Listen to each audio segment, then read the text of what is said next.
Okay, praise the Lord. We honor you, our Father in heaven, Lord Jesus, as we listen to your word today. Hallelujah. Last month, October 8 to 14, binigyan kami ni Lord ng pagkakataon na makapunta sa South Korea, sa Seoul. With mga 30 kami, more than 30 from the Friends of Jesus Christ to attend the Church Growth International Conference hosted by the Uwido Full Gospel Church. Ang founder nila si Pastor Yonggi Chu. So, siguro we are familiar na yung South Korea was very poor, mga 1950s, 1940s. So, nagkagera pa sila between North and South. Tapos yung Philippines, nagpadala pa ng mga sundalo doon. Yung mga PEFTOC. So, nung panahon na yon, kasi gera, talagang ang hirap nila. Before that, they suffered occupation ng mga Japanese. So, tinake over yung country ng 1930s. Talagang kinuha lahat ng mga Japanese yung mga fruits of the land. So, nung time na yon, they were still mga Buddhist. Kasi Buddhist yung South Korea noon. So, yung isang tao dito, si Yonggi Chu, teenager pa siya, nagkasakit siya sa lungs, tuberculosis. Dahil gera noon, ay walang gamot para gumaling siya. So, malapit na siyang mamatay sa kasakitan niya. So, nagpray siya sa Panginoon. Yung alam niya na Panginoon, si Buddha. So, nagpray siya kay Buddha, pero hindi siya gumaling. So, dahil mamamatay na siya, sabi niya, kung sino ka man yung tunay na Diyos na buhay, no? Kasi hindi siya pinagaling ni Buddha. So, lumapit na siya sa tunay na Diyos. Hindi ko man kilala yung pangalan mo, pero naniwala ako sa iyo na pagalingin mo ako. So, ang nangyari po ay nagkaroon ng miracle, gumaling siya. At si Lord nagpadala rin nag-share sa kanya ng gospel. Isang teenager din, binisita siya doon sa hospital. Shinare sa kanya tungkol kay Jesus at tinanggap niya si Jesus as his Lord and Savior. Tapos binigyan siya ng Bible. So yun ang po ang start na sa kanyang buhay sa Panginoon. At ginamit siya ng Panginoon kasama ng kanyang mother-in-law para i-start yung church nila, yung Uwido Full Gospel Church. So nung nag-start sila, ang membro nila ay 5 lang. Si Yonggi Chu, yung mother-in-law niya, at yung 3 anak ng mother-in-law niya. Kasi yung first service nila, marami silang in-invite, pero walang dumating maski isa. So, tinuloy pa rin nila yung worship service. Pero tuloy-tuloy sila na nanalangin sa Panginoon. Ang hirap nila kasi yung area nila noon ay slum area ng Seoul. So, halos wala silang makain. Kaya natuto sila mag-fasting dahil wala silang makain. Siguro twice a day lang sila kakain. Hindi nga sila makabili ng bigas dahil ang hirap-hirap nila. So, ang ginagawa na pray, nanalangin lang sila sa Panginoon. Fasting, tapos nanalangin sila na tuloy-tuloy, maski overnight prayer. Sabi ni Yonggi Chu, nag-pray siya sa madaling araw, sa umaga, sa tanghali, sa hapon, sa gabi. Halos tuloy-tuloy siya manalangin. So, kumilos ang Panginoon through their belief or faith in God sa panalangin nila. At yung mga members nila na pumunta, na evangelize, ay nakatanggap ng kasagutan sa kanilang problema. They received Jesus Christ as their Lord, and then they were set free from poverty, from sickness, yung mga problema nila.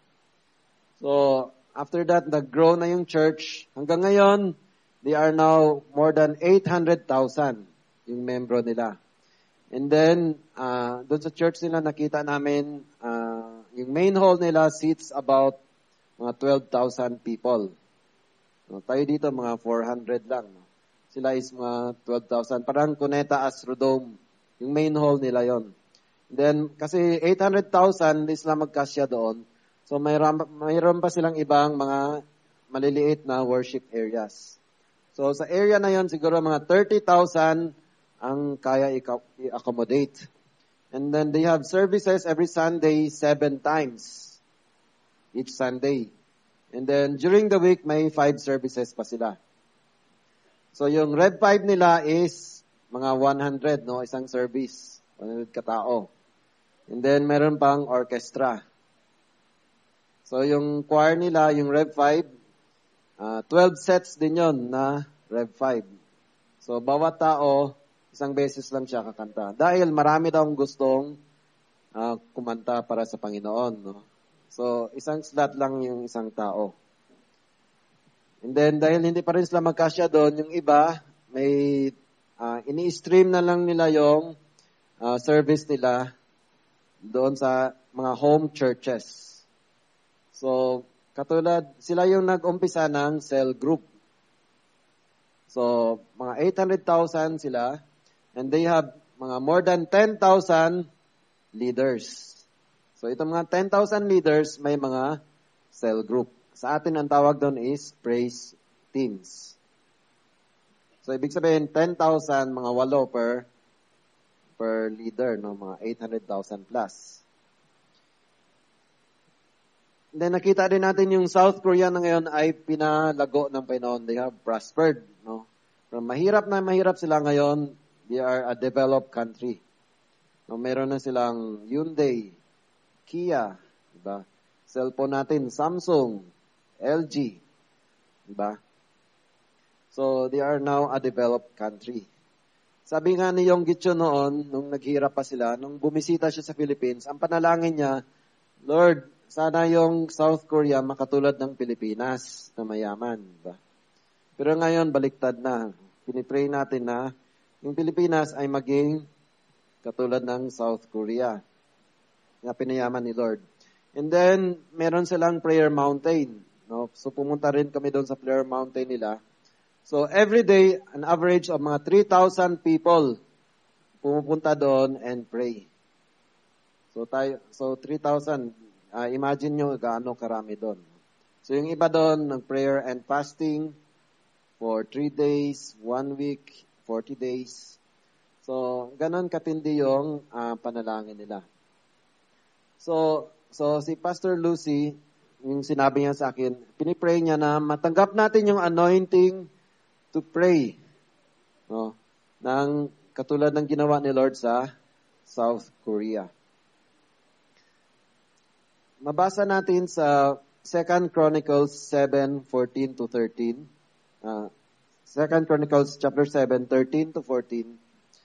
When I shut up heaven and there is no rain, or command the locusts to devour the land, or send pestilence among my people, if my people who are called by my name will humble themselves and pray and seek my face and turn from their wicked ways, then will I hear from heaven and will forgive their sin and heal their land. So ngayon nakita natin at sa ay sunod-sunod yung mga calamities. No, Zamboanga, nagkaroon ng gera. After that, earthquake sa Bohol. After that, yung typhoon, the strongest typhoon of the year. No, sa Leyte, Samar, and the Visayas. Then nakikita natin sa TV kung gaano yung sufferings ng mga tao doon. Nung sa Zamboanga, nagtakbuhan yung mga tao, iniwan na yung mga bahay nila. Yung ibang kamag-anak nila ay namatay. Sa earthquake din sa Bohol, ganun din nangyari. Sa Tacloban.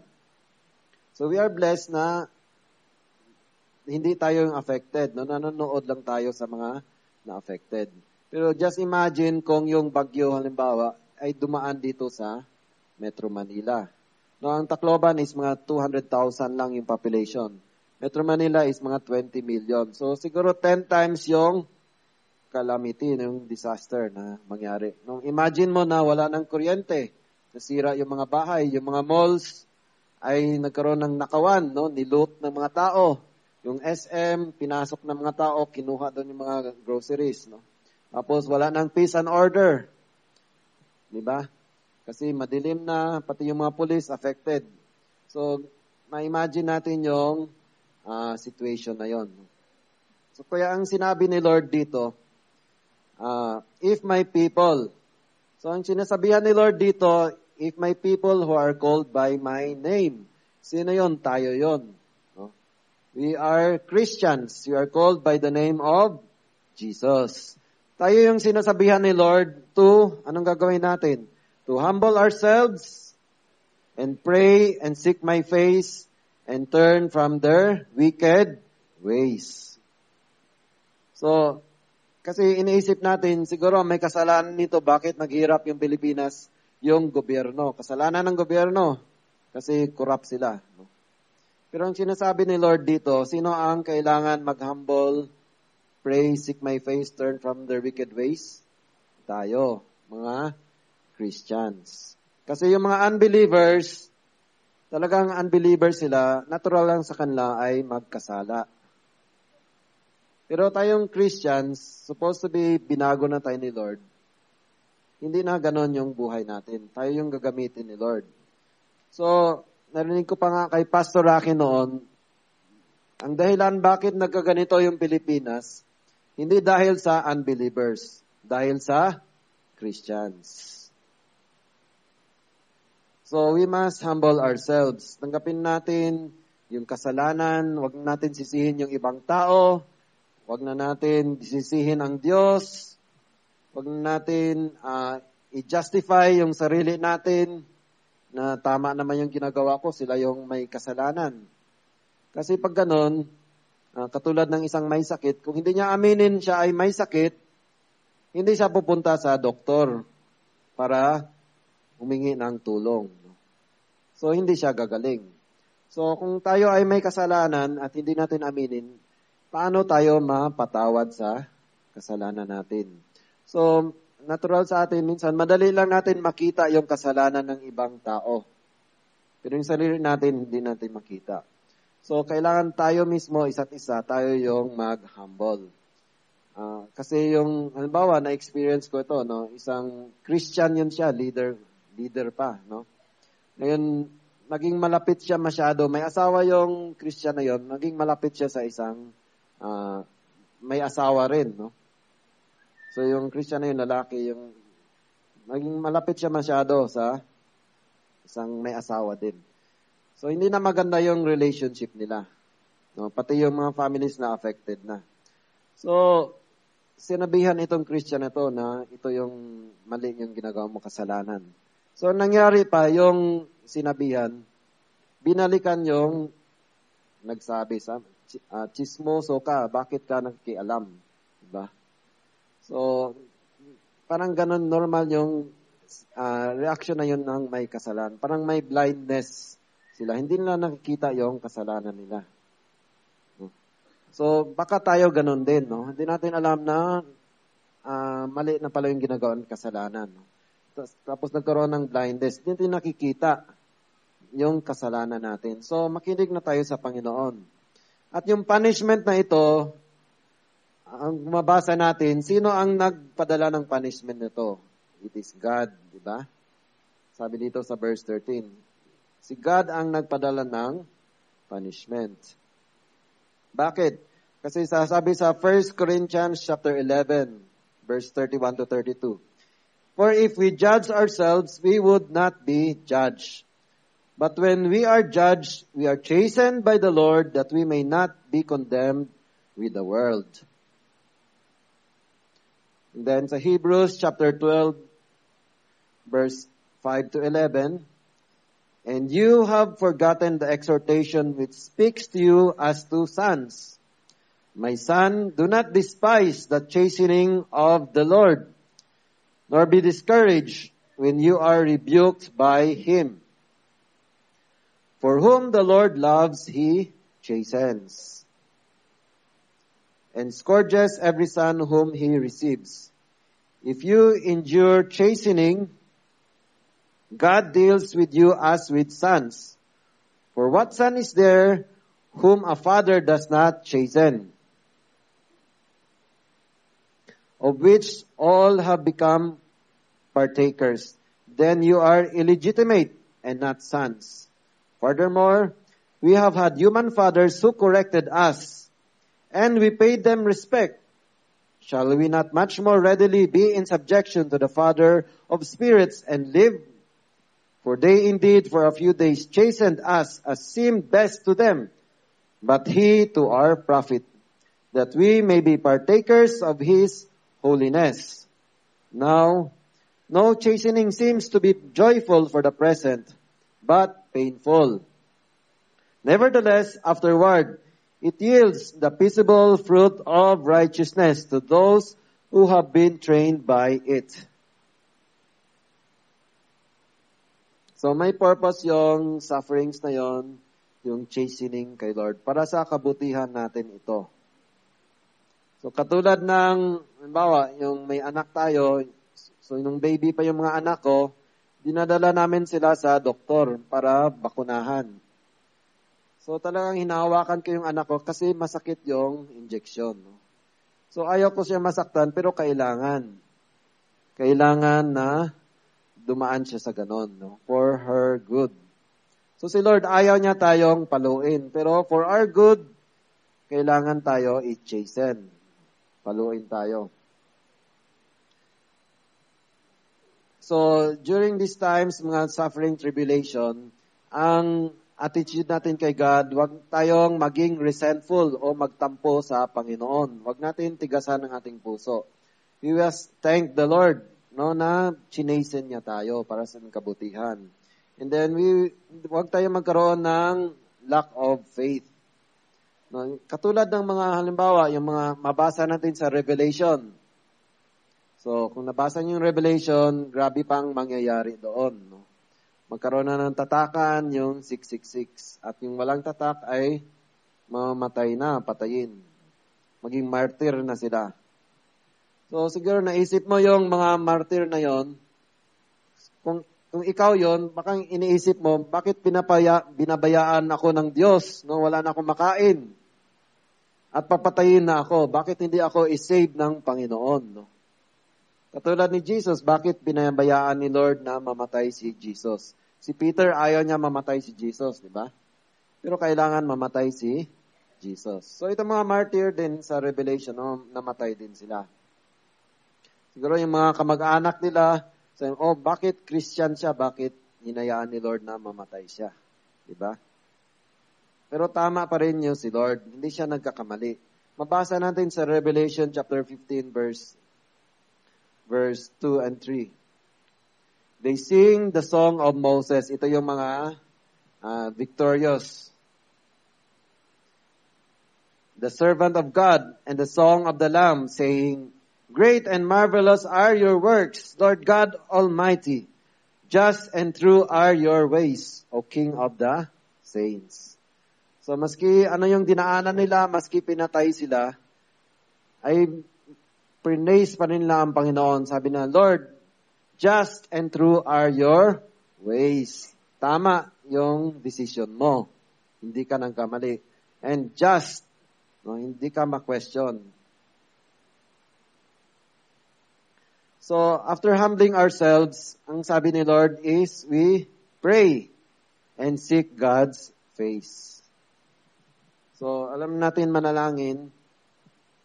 Pero itong prayer na to is prayer to seek God's face. Ang example nito si Joshua sa chapter 7. Joshua chapter 7 verse 6 and 11 to 12. So, nagkipaggera si Joshua, inatake nila yung isang city, yung Ai. Previous to that, ay victorious sila, no? Natalo nila yung Jericho. Ngayon, yung next target nila, yung isang syudad, yung Ai. So, inatake nila, natalo sila ngayon, maraming patay. So, ngayon, ito yung reaction ni Joshua. Kasi siya yung commander, parang responsibility niya, bakit namatayan siya ng mga tao. Joshua chapter 7 verse 6. Then Joshua tore his clothes and fell to the earth on his face before the ark of the Lord until evening, he and the elders of Israel, and they put dust on their heads. So lumapit sila sa Panginoon, no? They sought the face of God. Lord, bakit nangyari ito sa amin? So sinagot sila ni Lord sa verse 10. So the Lord said to Joshua, "Get up. Why do you lie thus on your face? Israel has sinned, and they have also transgressed my covenant, which I commanded them. For they have even taken some of the accursed things, and have both stolen and deceived, and they have also put it among their own stuff. Therefore, the children of Israel could not stand before their enemies, but turned their backs before their enemies, because they have become doomed to destruction. Neither will I be with you anymore, unless you destroy the accursed from among you. Get up, sanctify the people." So they sought the Lord, and then sinagot sila ni Lord. Bakit nagkaganon? At ano ang kailangan nilang gawin? So they followed the Lord, they humbled themselves, tapos nagsisi sila, tapos they sanctified themselves, no? Yung kasalanan, tinanggal nila. Kasi gaano kasakit. Kasi minsan yung kasalanan, bakit ginagawa natin yung kasalanan? Kasi doon ka nag-i-enjoy, di ba? Bakit ka nang bababae? Bakit ka nagsusugal? Alam mo na masama yon, masisira yung pamilya mo, yung relationship mo, maubos yung pera mo. Bakit ka naninigarilyo? Na alam mo magkaroon ka ng cancer, di ba? So, pinapayaman mo lang si Luciutan, di ba? At pag magkaroon ka na ng cancer, hindi lang ikaw ang mag-suffer, pati pamilya mo, di ba? Maubos yung pera mo sa gamot, sa hospital, di ba? Mamamatay ka, at yung pamilya mo, iiwan mo pa na puno ng utang, di ba? So, bakit ginagawa yung kasalanan? Dahil nag-i-enjoy ka doon, no? So, kailangan putulin na yon, di ba? Maski masakit. We must cleanse ourselves, sanctify ourselves, sabi ni God. Para sa kabutihan natin yon. Pag hindi natin gawin yon, may chastening. So, ang ginawa ng Joshua, they humbled themselves and nakinig kay God. Ngayon, paano tayo makikinig kay God? Sa Hebrews chapter 1, verse 1 and 2. Hebrews chapter 1, verse 1 and 2. God, who at various times and in various ways spoke in time past to the fathers by the prophets. Verse 2, has in these last days spoken to us by His Son. So Jesus Christ, He is the Word. So sinulat na ni God sa Bible, naka-black and white na, yung sasabihin niya. Nung panahon ni Joshua, wala pang Bible. So mahirap noon. Kasi talagang, kailangan makinig sila. Diba? Ngayon, pinadali na ni Lord. Naka-black and white na. At ang kapal pa, 66 books, kompleto na yon, di ba? So, ang gawin na lang natin, basahin natin yung Bible. So, madali na lang ngayon how to seek God. Hindi katulad sa panahon nila, Joshua. So, kailangan lang niyang diligence, no, na basahin yung Bible every day. So, yung church natin, yung pastors na binigyan tayo ng schedule, basahin natin yung Bible. Diba? Every day. And then, yung paglapit natin sa Panginoon, sabi ng Hebrews chapter 11 verse 6. Hebrews 11 verse 6. But without faith, it is impossible to please Him. For he who comes to God must believe that He is, and that He is a rewarder of those who diligently seek Him. So paglapit natin kay Lord, kailangan ng faith. Believe ka sa Panginoon that He is. No, siya na nga. Diba? Sabi natin sa iyang, pag nang mayabang yung tao, sabi niya, ako na nga. Diba? So si Lord, siya na nga. Siya na lahat. Siya yung creator of heaven and earth. Kaya niya lahat. Walang imposible sa Panginoon. Pati yung problema mo, kaya ni Lord yon. So, with faith in our hearts. And then, maniwala tayo na i-reward tayo ni Lord. I-reward niya those who diligently seek Him. sasagutin tayo ni Lord. Sigurado yon. And then, yung ngayon, yung pag-pray natin sa Panginoon, hindi na yung gusto natin ang masusunod. Diba? Kasi si Lord ang tama. Hindi na tayo. Yun ang sinabi ni Jesus sa atin nung tinanong siya ng apostles, Lord, teach us to pray. Sa Luke chapter 11, verse 2. So He said to them, when you pray, say, Our Father in heaven, hallowed be your name. Your kingdom come, your will be done on earth as it is in heaven. So, parang the same pattern din sa Hebrews 11. No? Kailangan paglapit natin sa Panginoon, i-hallowed natin. Hallowed be your name. You must believe that He is. Diba? He is God. He is everything. And then, ang hingi natin ngayon is, let your kingdom come. Let your will be done in my life, in my family, as it is in heaven. Hindi na yung plano ko, Lord, ang mangyari. Yung plano mo. Kasi pag plano ko, minsan, karamihan, palpak. Diba? So, yung plano mo nang mangyari. And then, kailangan mag-pray tayo with the help of the Holy Spirit. Sabi sa Romans chapter 8, verse 26 to 27. 8, chapter 26 to 27. Likewise, the Spirit also helps us in our weaknesses. For we do not know what we should pray as we ought. But the Spirit Himself makes intercession for us with groanings, which cannot be uttered. Now He who searches the hearts knows what the mind of the Spirit is, because He makes intercession for the saints according to the will of God. So, hindi natin alam mangyari kinabukasan, in the future. Hindi natin alam nangyayari ngayon sa relatives natin sa ibang lugar. But, alam ni Lord. Tutulungan niya tayo through the Holy Spirit. So, yun yung praying in the Spirit. So, pwede tayo manalangin using our minds, yung alam natin sa Tagalog, sa English. Pwede rin tayo manalangin with the help of the Holy Spirit in other language or tongues. Sabi sa Jude 20, But you, beloved, building yourselves up on your most holy faith, praying in the Holy Spirit. So, after humbling ourselves and then praying and seeking God, seek natin si God. Then, we turn from our wicked ways. So, magkaroon ng repentance. Repent and believe. Yan ang sabi ni Jesus sa Mark chapter 1 verse 15. The time is fulfilled, the kingdom of God is at hand. Repent and believe in the gospel. So, kailangan totoo na sa isip natin, sa action natin, talikuran na talaga yung kasalanan.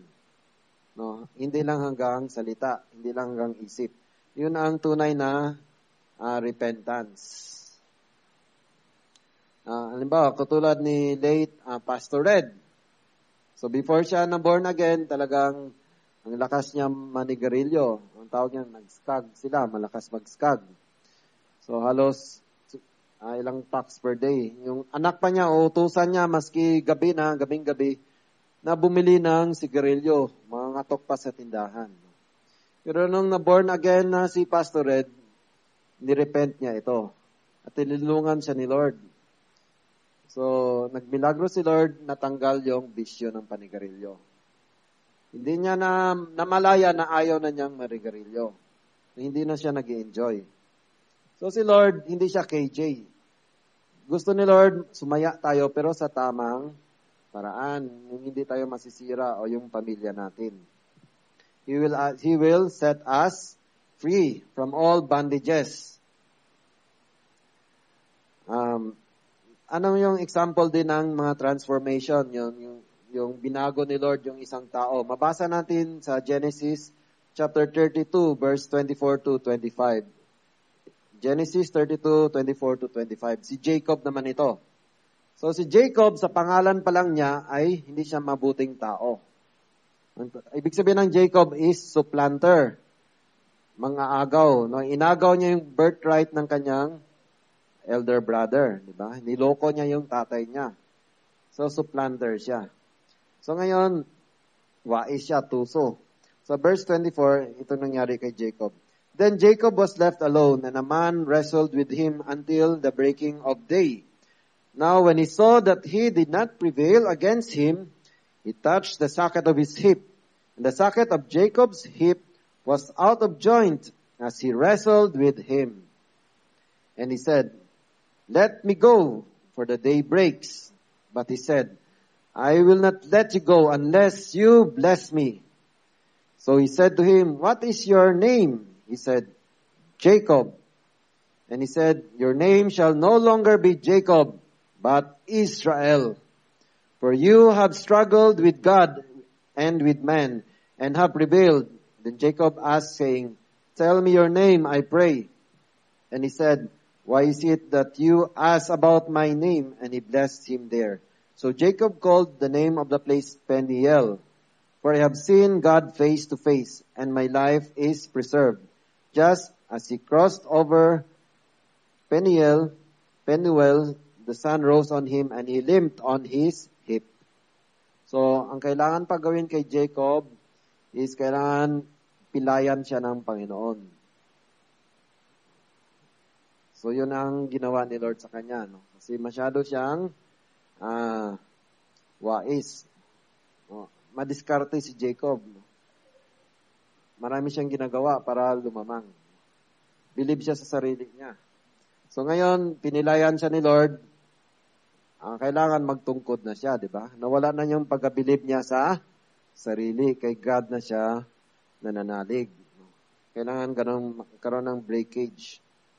Wag natin antayin na pilayan tayo ni Lord, di ba? Para magbago na tayo. Minsan yung sufferings, we learn obedience through suffering.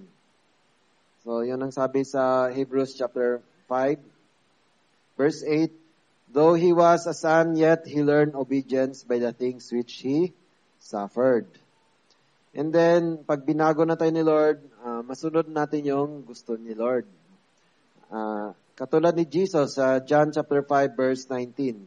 Then Jesus answered and said to them, "Most assuredly I say to you, the Son can do nothing of himself, but what he sees the Father do. For whatever he does, the Son also does in like manner." Kaya si Jesus, nakita natin, even though naging tao siya, so grabe yung miracles. No? Yung patay ay nabuhay. Yung bulag nakakita. No? Lahat ng sakit, yung lahat ng niniwala, lumapit kay Jesus ay gumaling. 100%. Yung mga hindi lang naniwala, yun ang hindi gumaling. Pero bakit yun? Dahil sabi niya, kung ano lang yung ginagawa ng Father in heaven, yun ang ginagawa ko. So, hindi siya independent of the Father. So, si Jesus, nagpipray pa rin siya, di ba? Buong gabi, nagpipray siya, overnight prayer. Bago siya mag-preach, nagpipray siya. Para malaman talaga niya ano yung kagustuhan ng Father. At kung ano yung gusto ipasabi ng Father niya gagawin, yun ang gagawin niya. Kaya, isang salita lang niya, ay yung si Lazarus nabuhay ulit, maski namatay na after 3 days. No? Kasi yung Father yon at sinabi niya, He just released the word. Kung mapansin natin, kung mag-pray si Jesus, yung recorded dito sa Bible, yung public prayers ni Jesus, maikli lang, di ba? Siguro ilang verses lang. Pero yung prayer niya na secret, na sa Father lang niya, yun yung mahaba. So dahil tapos na siya mag-pray in secret his Father. So in public, maikli na lang yung prayer niya. Isang salita na lang, di ba? At gumaling na yung may sakit. Amen? Sana matutunan natin nun. Amen? Na isang salita lang, gagaling na yung may sakit. Hindi na kailangan ang haba-haba ng prayer natin at hindi pa rin gumagaling yung may sakit. Di ba? Kasi siguro kulang tayo sa secret praying with the Father. Yung one-on-one with the Father. So, through tribulations din, mabasa natin sa Romans chapter 4. No? Si Abraham naman ito. Romans chapter 4, verse 20. So sa Abraham, wala siyang anak. So nag-promise si Lord sa kanya, magkaroon ka ng anak. Pero tumanda na si Abraham, yung asawa niya, menopause na, imposible na magkaanak. So, ilang years nag-antay si Abraham? 25 years. No? Ganun kahaba. But, hindi siya nag-waver in his, sa faith niya kay God. He did not waver at the promise of God through unbelief, but was strengthened in faith, giving glory to God, and being fully convinced that what he had promised, he was also able to perform. And therefore, it was accounted to him for righteousness. So, ganun kahaba yung inantay ni Abraham. So, dati Abram siya, ngayon binago siya ni Lord, ginawa siyang Abraham. So, yung faith niya ay pinalago muna ni Lord bago nangyari yung kagustuhan niya na magkaanak, 25 years. While waiting, ang ginawa ni Abraham, he gave glory to God. No, hindi siya nag-doubt, kundi nag-praise and worship. Lord, salamat sa ibibigay mo sa akin na anak, maski imposible na. And then, so, yun yung sufferings ni Abraham. No, mayaman siya, pero wala siyang anak. So, yung sufferings, mabasa natin sa Romans chapter 5, verse 3 to 5. Mag-glory din tayo in our tribulations. And not only that, but we also glory in tribulation, knowing that tribulation produces perseverance. And perseverance, character. And character, hope. Now, hope does not disappoint, because the love of God has been poured out in our hearts by the Holy Spirit who was given to us. So, itong mga problema natin, trials, problems, may purpose ito para magkaroon tayo ng perseverance. Pray tayo. And then, after that, ma-change tayo yung character natin, katulad ni Abraham, ni Jacob. So, ngayon, magkaroon na tayong hope. Ang pananalig natin ay sa Panginoon. We now hope. Then hindi tayo ma-disappoint because God loves us. So sinabi pa dito, gaano katindi yung pag-ibig ni Lord sa atin.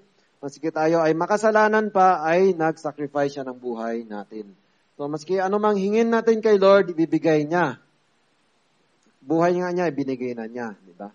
So, pwede tayong umasa sa Panginoon. Yung pag-asa natin sa Panginoon ay sigurado. Hindi tayo asa sa wala. No? At yung pag-asa na yon, saan yon naka-anchor? It's anchored in our faith. Sabi sa Hebrews, faith is the substance of things hoped for. So may inaasahan ka, ano yung substance doon? Ano yung pinaghahawakan mo sa inaasahan mo? Faith. Diba? So yung faith, saan galing yon? Sabi sa Romans, faith comes by hearing, and hearing by the word of God. So yung faith galing sa salita ng Diyos sa Bible. So, narinig mo kay Lord sa Bible, nabasa mo, narinig mo sa preaching. Ngayon, pinaghawakan mo ngayon yon. So, may faith ka na. Ngayon, hindi pa nangyari, so, inaasahan mo pa lang. Pero sigurado yon. Hindi yon pag-asa na walang mangyayari.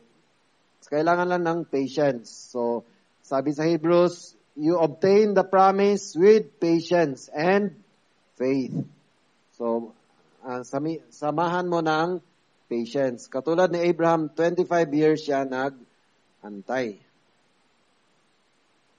So, bakit? Ang gusto ni Lord kasi sa atin, sa Revelation chapter 5, verse 9 and 10, ito yun. And they sang a new song saying, you are worthy to take the scroll and to open its seals, for you were slain and have redeemed us to God by your blood, out of every tribe and tongue and people and nation, and made us kings and priests to our God, and we shall reign on the earth. So, niredeem na tayo ni Jesus by His blood. Nagpakamatay siya sa cross, by His blood. So, sino nang may-ari sa atin? Si Jesus na. Sinong gumawa sa atin? Si God din. So, ibig sabihin, 2 beses tayo inari ni God. Diba? Siya nang gumawa sa atin, at siya na nag-save sa atin. And then, ginawa niya tayong to be kings and priests. So, ibig sabihin, hari, we will reign with Him. Pag hari, mayroong power. May kayamanan, di ba? Hindi mahirap yung hari. May authority. So, Jesus Christ will share with us His authority. And we are also His priests. Ano yung priest? So, yung priest, sila yung authorized na intercede with God. Halimbawa, yung Catholic ako dati. So, nakakatakot pag kontrahin mo yung pari. Kasi sila yung may hawak ng sacraments.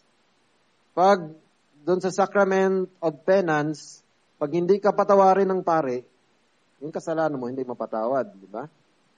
Pag namatay ka at hindi ka papasukin ng yung bangkay mo, ayaw i-bless ng pari, hindi ka mapunta sa langit, di ba? So, yun yung power ng priest, no? So, dito sinabi ni God, ginawa na tayong priest. Amen? So, pwede na tayong lumapit kay God directly. No, inopen na yung veil, the curtain. Hindi na tayo kailangan dumaan pa kanino. Hindi na kailangan dumaan pa sa mga saints, kay Virgin Mary, hindi na. Sabi ni Jesus, come to me. Direct na tayo kay God through Jesus. So we are His kings and priests. No, as priests, we offer to God yung prayers.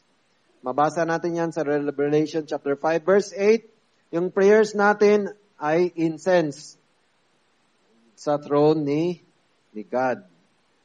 So, sa next verse. So, yun. Yung prayers natin are incense. So, pag nanalangin tayo, yun, it ascends to the throne of God. So, yung verse ito yung verse sa Revelation 5. Diyan kinuha yung pangalan ng music ministry natin, Rev 5. So, yun yung worship in heaven. Kasama sa worship nila is the prayers of the saints, no? Yung incense. So, that is our calling, no? To be kings and priests. So, kailangan magbago na talaga tayo, no? We will be kings and priests para sa ating pamilya, sa ating bansa. Katulad ng nangyari sa South Korea, sila Yonggi-chu, yung church nila. So they were faithful sa calling ni God na ito. And then God blessed their country through them. Kasi sabi ni God sa Luke chapter 17 verse 21, for indeed the kingdom of God is within you.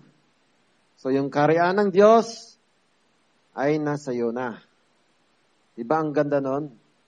Yung kaharian ng Diyos. Mayaman si Lord. Siyang gumawa sa langit at lupa. Kung mabasa mo yung Old Testament, yung ginawa ni Solomon na temple, ang daming gold nun. So, kinompute ko yung gold na yon sa temple na yon sa isang building ngayon.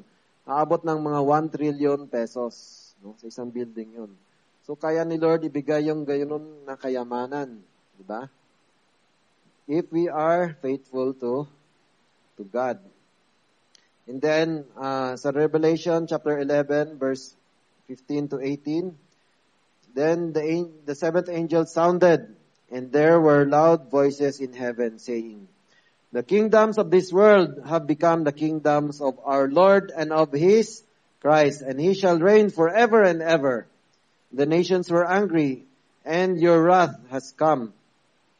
And the time of the dead, that they should be judged, and that you should reward your servants, the prophets and the saints, and those who fear your name, small and great, and you should destroy those who destroy the earth. So as kings and priests, gusto natin mangyari that itong buong mundo ay masakop na ng Panginoon. Umpisa sa family natin, in our community, sa country natin. So, katulad ng South Korea, pinayaman sila ni Lord, hindi for the sake of prosperity. Para gamitin yung kayamanan nila for the kingdom of God. So, sila na ngayon ang second largest missionary sending country. Pangalawa sila sa US. So, ginamit yung kayamanan for the gospel. So, payamanin ka ni Lord, hindi lang para sa sarili mo. Para makatulong ka sa iba. Through the gospel. So, siguro ngayon, Free Bible Ministry natin sa Philippines lang. In the future, payamanin ka ni Lord, pati na sa Malaysia. Kasi marami pang hindi makakilala kay Lord doon. Sa Vietnam, sa Cambodia, sa Laos, di ba? Amen? At to the ends of the earth. Pero ito yon, take heed, and ito yung last verse natin. Watch and pray. May warning si Jesus, no? Kasi babalik na si Jesus. So, nangyari sa South Korea, nakita namin doon sa church nila, kukonti yung mga young people, yung mga youth. So dito, marami bang mga youth dito? Amen? Mga youth, pakitaas yung kamay. Kukonti lang.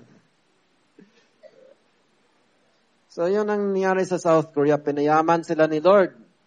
Pero yung mga next generation, yung mga youth ngayon, kasi hindi nila naranasan yung paghihirap ng mga tatay, mga lolo nila. No? Pag kumain sila, andyan na yung kagad yung pagkain. Di ba? Hindi na sila kailangan humingi pa kay Lord, Lord, give us this day our daily bread kasi wala kaming kakanin. Di ba? Ganon sila yung gitso. Pero yung mga anak nila, automatic na, paggising sa umaga, andyan na. Hindi na nga sila kailangan magluto pa. Diba? So, hindi na sila masyadong matindi sa prayer sa Panginoon. So, yun ang nangyari. Kukunti yung mga youth doon. Doon na, yung napuntahan namin na cell group nila, puro matatanda. Isa lang ang youth doon. At tinanong ko yung youth, saan na yung ibang mga kabataan?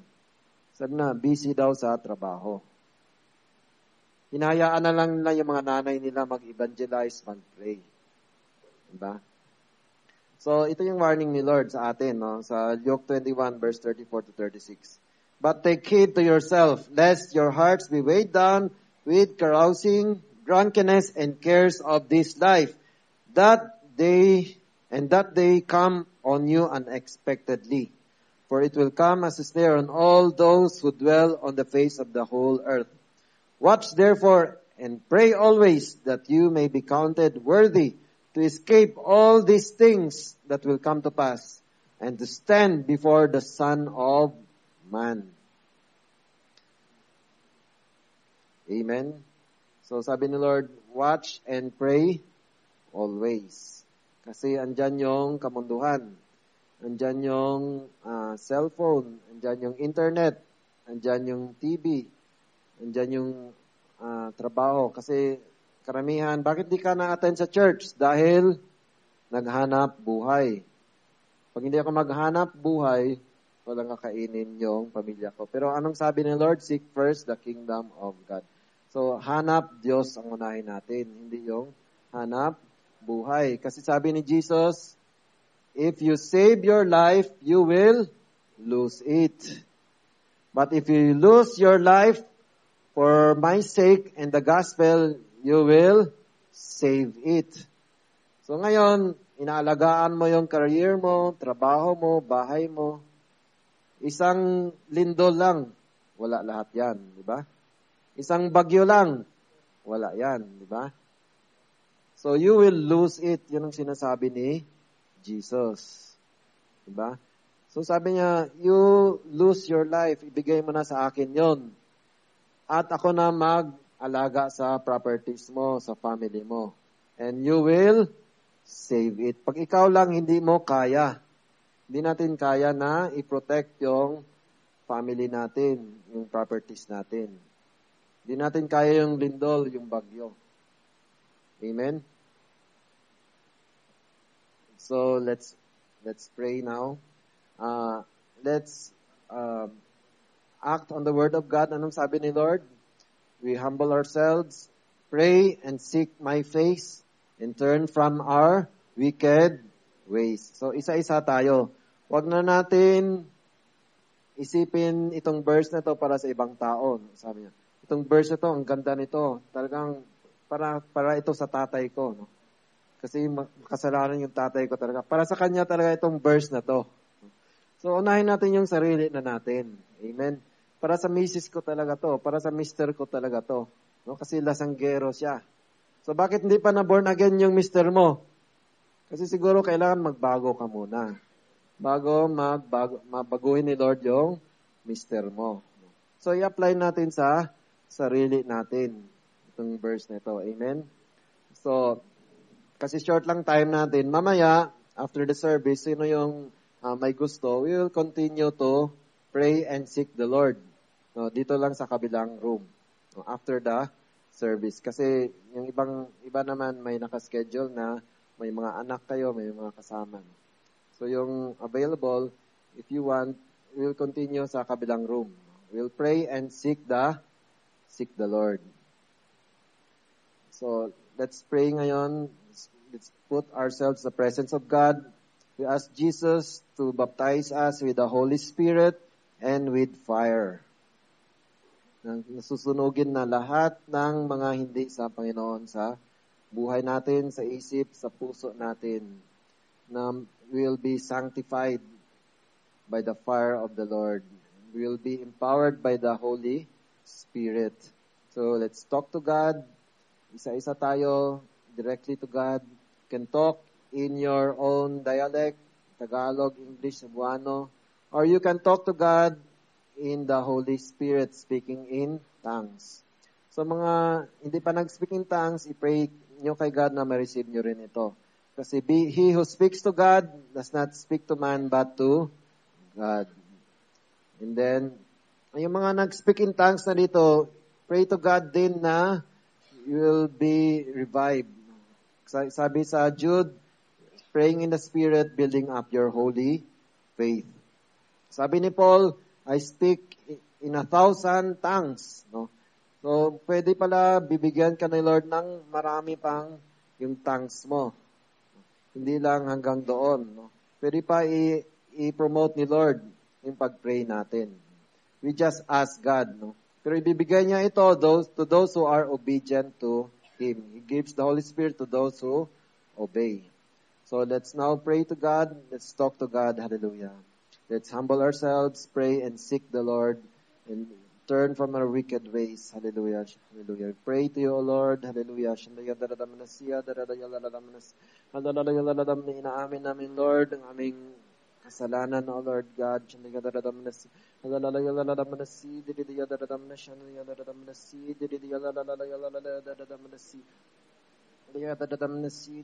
kulang namin sa tiwala sa iyo, Panginoon. Tsaka na matigas na aming puso, O Lord God, na hindi ikaw ang mahal namin, O Lord God. Ginagamit ka lang namin, O Lord, para lumago ang aming business, O Lord God. Kaya kami nagsisimba, O Lord, para lang lumago ang aming business, O Lord God. Hindi talaga dahil mahal ka namin, Panginoon. Mas mahal pa namin, Lord, ang pera, O Lord. Forgive us, O Lord God. Mas mahal pa namin ang aming possession, O Lord God. Forgive us, O Lord.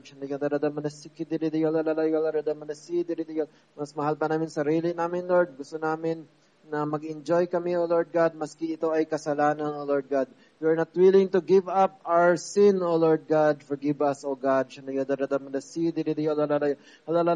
Dahil kontento kami, Lord, nag-enjoy kami sa kasalanan, Lord. Forgive us, O Lord. You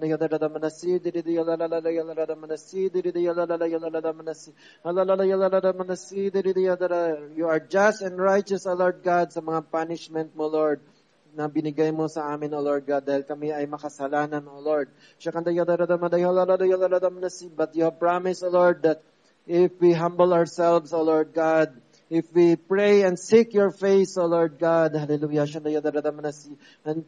if we turn from our wicked ways, O Lord God, then you will hear from heaven, O Lord, and forgive us our sins, O Lord God, and heal our land, O Lord. Hallelujah. Kasalanan namin, Lord, bakit nagkaganito ang Pilipinas, O Lord?